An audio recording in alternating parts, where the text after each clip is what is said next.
بسم اللہ الرحمن الرحیم الحمدللہ رب العالمین وصلی اللہ علی محمد وآلہ الطاہرین ولعنۃ اللہ علی اعدائہم اجمعین الی قیام یوم الدین۔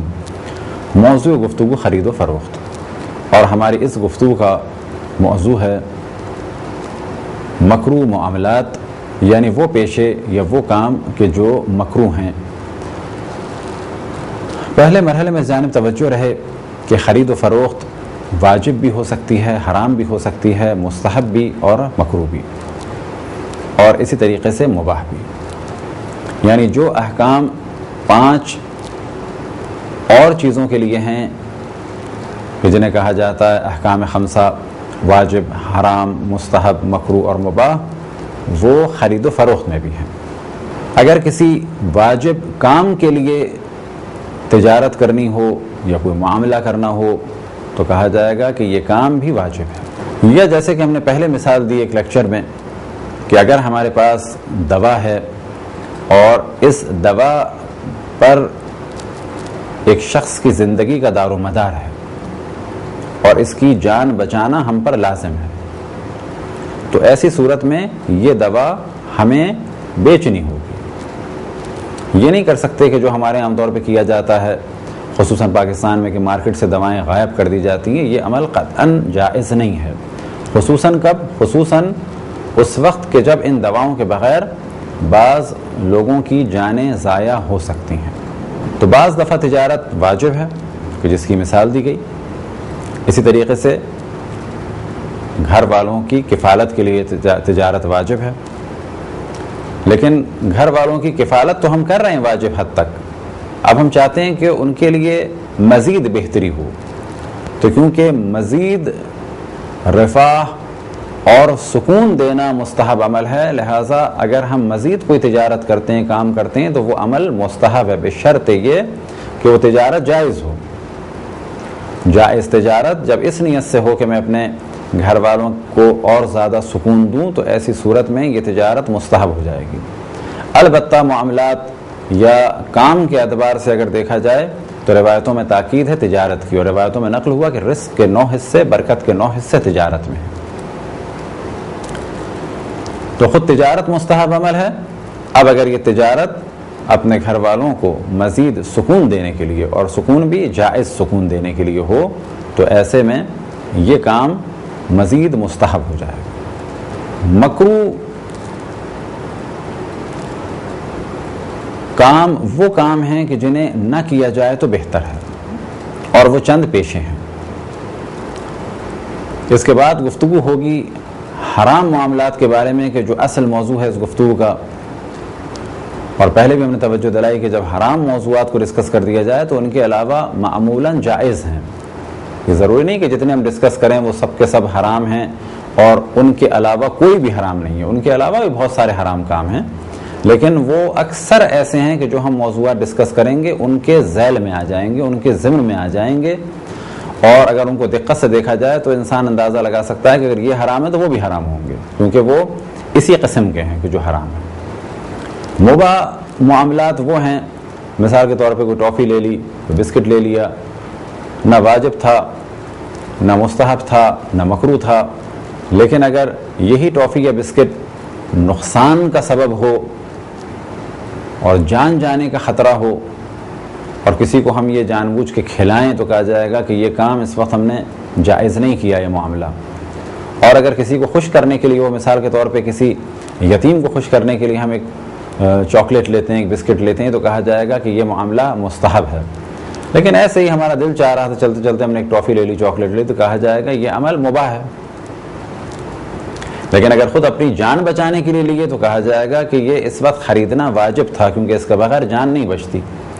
مثال کے طور پہ کسی کی شوگر بہت زیادہ لو ہو گئی اور وہ جانتا ہے کہ مجھے کوئی نہ کوئی میٹھی چیز کھانی ہے ورنہ میں کچھ دیر کے بعد مر جاؤں گا یا کومے میں چلا جاؤں گا، ڈاکٹر نے مجھے شدید تاکید کی ہے کہ شوگر اگر اتنی لو ہو جائے تو پھر کچھ نہ کچھ ضرور کھاؤ۔ اگر یہ شخص اس وقت کوئی میٹھی چیز نہیں خریدتا ہے تو یہ گناہ کرتا ہے، اور اگر خریدتا ہے تو یہ اس پر واجب ہے۔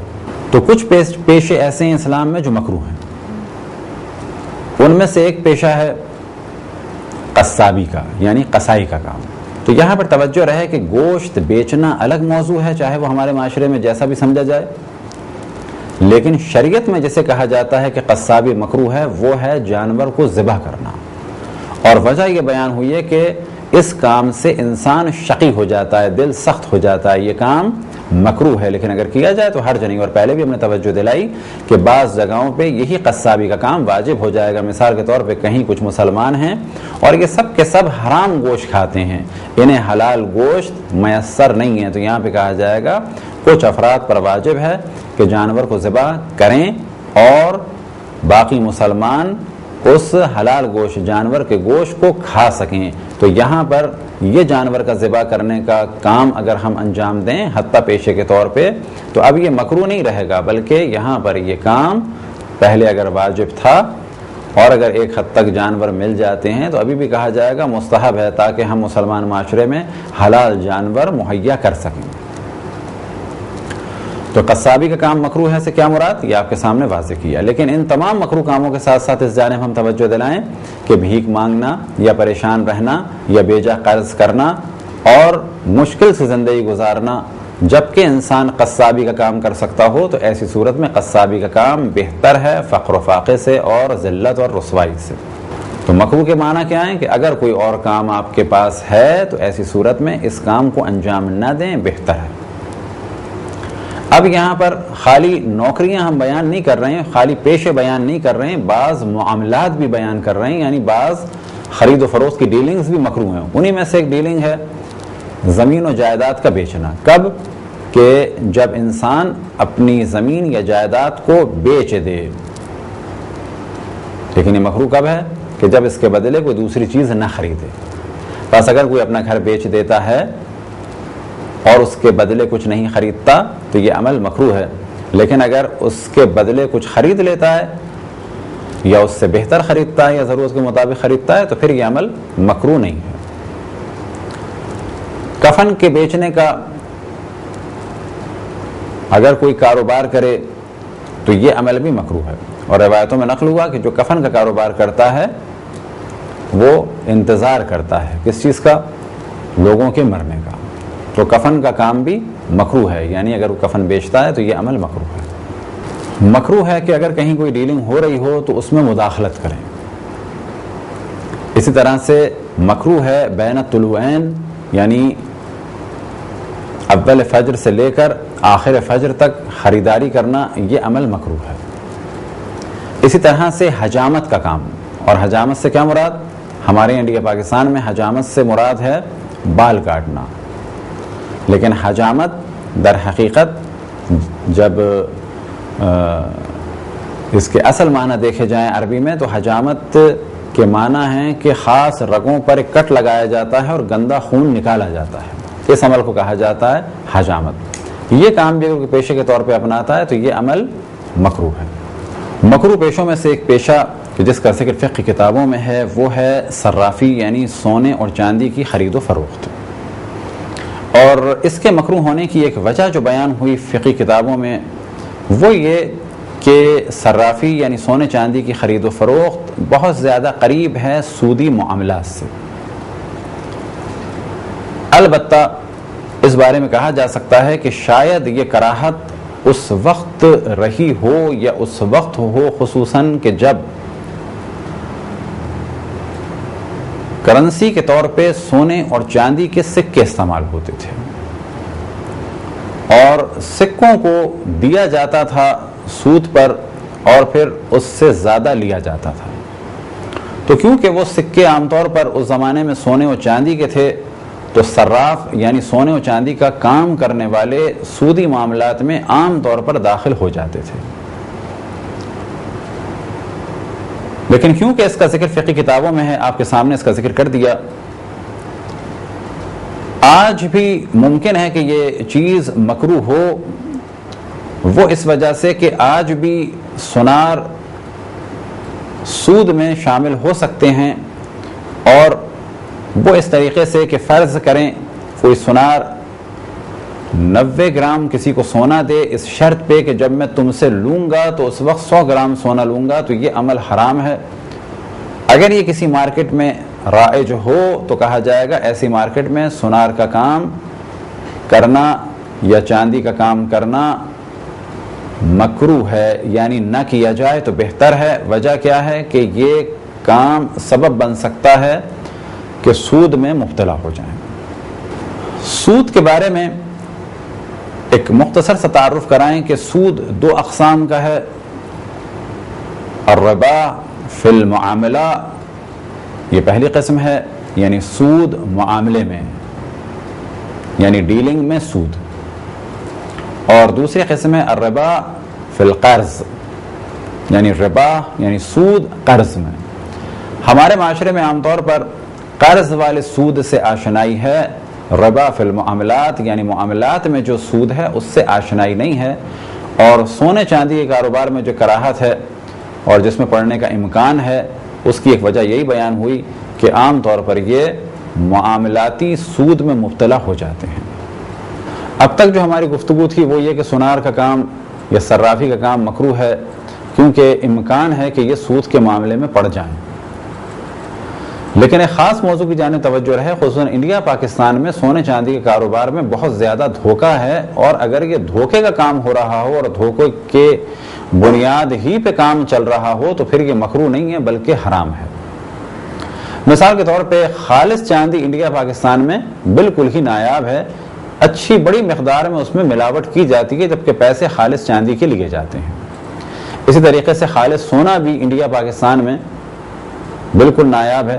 مثال کے طور پہ کہا جا سکتا ہے کہ یورپ اور امریکہ اور UAE میں گولڈ پر جو لکھا ہوتا ہے یا جو دیتا ہے وہ کہہ کے کہ یہ 24 کیرٹ ہے یا 22 کیرٹ ہے یا 18 کیرٹ ہے، تو وہ اتنا ہی ہوتا ہے کہ جتنا اس نے کہا ہوتا ہے۔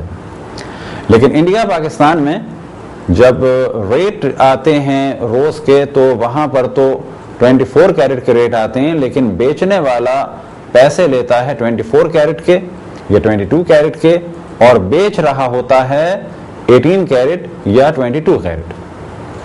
اب اگر معاملہ ہوا ہے 24 کیرٹ پر، یعنی ہماری ڈیلنگ ہوئی ہے کہ آج گولڈ ریٹ ہے مثال کے طور پہ اتنے ہزار، تو وہ 24 کیرٹ کا ہے یا یہ کہ 22 کیرٹ کا ہے، تو دکاندار پر لازم ہے کہ وہ 24 پر اگر ڈیلنگ ہوئی ہے تو 24 کیرٹ گولڈ دے، 22 کیرٹ پر اگر ڈیلنگ ہوئی ہے تو 22 کیرٹ دے۔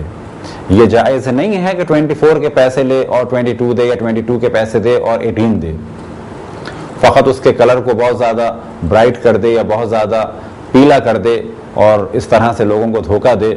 تو یہ وہ کام ہے جو انڈیا پاکستان میں بہت زیادہ ہو رہا ہے۔ ہاں، ایک موضوع کہ جس کی جانب سوناروں کی توجہ رہے کہ بعض دفعہ کہا جاتا ہے کہ میکنگ کے دوران اتنے % ضائع ہو گیا، تو یہ ضائع ہونے والا موضوع ایسا ہے کہ اسے ہم نے اتفاق سے کافی سوناروں سے ڈسکس کیا کہ بننے کے دوران گرد کی صورت میں ادھر ادھر گولڈ ضائع ہو جاتا ہے، تو یہ بھی توجہ رہے کہ یہاں پر جتنا ضائع ہوا ہے اتنا ہی اس کو بتانا ہے، جتنا ضائع ہوا ہے اتنا ہی بتانا ہے۔ یہ نہیں کہ ایک ایسی چیز کسی شخص نے بنوائی کہ جس میں تھوڑا سا بھی ضائع نہیں ہوا اور آپ نے یہ کہہ کے کہ اتنا % ہم ضائع مانتے ہیں آپ سے لے رہے ہیں۔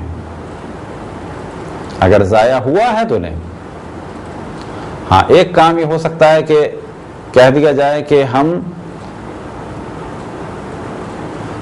جب 10 گرام کہتے ہیں تو اس میں سے 9.5 گرام آپ کو دیں گے کیونکہ معمولاً 0.5 گرام ضائع ہو جاتا ہے اور پہلے سے اس پہ راضی کر لیا جائے، تو یہ تو صحیح ہونے کی صورت ہو سکتی ہے، اور عموماً سونار یہی کہتے ہیں۔ لیکن جو سب سے بڑا مسئلہ آتا ہے وہ آتا ہے کہ جتنے کیرٹ وہ کہہ رہے ہیں اتنے کیرٹ گولڈ نہیں دیتے۔ اسی طرح بیچتے وقت بھی بڑا دھوکہ دیتے ہیں سونار، اور وہ اس طریقے سے دیتے ہیں کہ سامنے جو گولڈ رکھا ہے اگر وہ خالص ہے تو بھی اس میں کہتے ہیں کہ یہ اتنا % ضائع ہوگا، اتنا % ٹانکا ہے۔ تو اس مسئلے میں بھی اتفاق سے ہم نے کچھ معلومات کی کہ سابقہ دور میں جو ٹانکا لگتا تھا گولڈ میں تو وہ خالص گولڈ کا نہیں لگتا تھا، وہ عموماً لگتا تھا تانبے کا، اور ٹانکے کی مقدار کو کم کر لیا جاتا تھا خریدتے وقت. تو اگر واقعاً اتنے ٹانکے لگے ہوئے ہیں اور اس کو مائنس کیا جائے تو کوئی حرج نہیں ہے. لیکن آج بھی بعض سونار ایسی چوڑیوں کو خواتین سے لیتے ہوئے کہ جس میں ٹانکا نہیں ہے انہیں بیوقوف بناتے ہیں اور کہتے ہیں کہ اتنے گرام کم حساب کریں گے ٹانکے کے، جبکہ آج گولڈ بن رہا ہے ڈائی پر اور ٹانکے والا سلسلہ تقریباً ختم ہو چکا ہے. تو اگر وہ سونار کوئی اس قسم کا کام کرتا ہے تو یہاں پر مکروہ نہیں بلکہ یہ دھوکہ دہی کے ضمن میں آئے گا، ملاوٹ کے ضمن میں آئے گا، جھوٹ کے ضمن میں آئے گا، اور یہ سارے کام اس صورت میں حرام ہوں گے. یہ تھی ایک مختصر سی گفتگو مکروہ پیشوں کے بارے میں. خداوند تبارک و تعالیٰ سے دعا ہے کہ بحق محمد و آل محمد ہمیں اپنے رسول، اپنی حجتوں، خصوصاً امام زمان علیہ الصلوۃ والسلام کی معرفت اور اطاعت کی توفیق عطا فرمائے. وصلی اللہ علی محمد و آلہ الطاہرین.